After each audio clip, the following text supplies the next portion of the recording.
August the 9th, 1969. A gruesome crime shocked the city of Los Angeles. It is difficult to find even one aspect of the crime which is not sensational or bizarre. Police discovered film actress Sharon Tate, the pregnant wife of director Roman Polanski, and 4 others brutally murdered in Tate's Hollywood Hills home. Charles Manson was a master at manipulating his family of followers. And on August the 8th, 1969, he put their devotion to a grisly use. By the summer of 1969, Charles Manson had assembled a group of followers on an isolated ranch in the California desert. The cult included about 24 middle-class kids. Manson was able to manipulate what social psychologists call groupthink to turn these average kids into devoted cult members. Charlie began to preach what he called helter-skelter. It was to be the beginning of an apocalyptic global race war that would bring about the end of the world, with he and his followers emerging as leaders of the survivors. He'd talk about what's going to happen in the future and things that are going to happen and prophetic things. People killing each other, riots, blacks against whites. It was the mother of all wars that he was talking about, where everyone would just start killing everybody else. I had to believe in him. I had to, because I didn't want to be left behind to die with the rest of the burning cities. I wanted to be one of them that survived.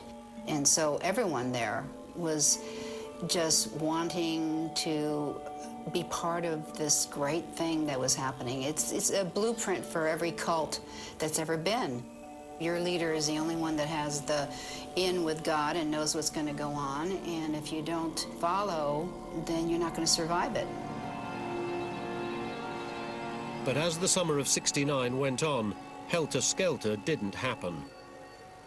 Catherine Scher believes Manson was afraid he would soon lose control of the family. And why was he going to lose control? Because if you tell people for 3 straight years that everyone's going to go crazy, and they go to town and people are, you know, going to the movies and going to the beach and having fun, and it's still not happening, if you're wrong about that, maybe you're wrong about everything else. Right.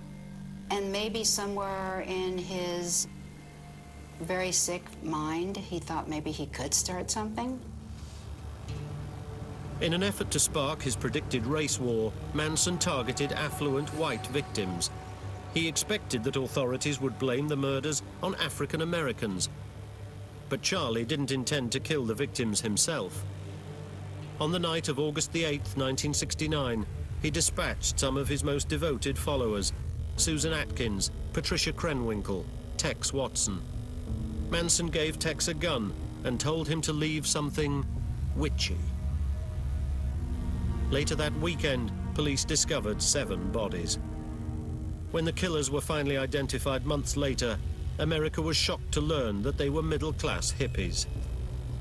This was the ultimate goal of all Manson's manipulation and coercion: to shed blood without having to get any of it on his own hands.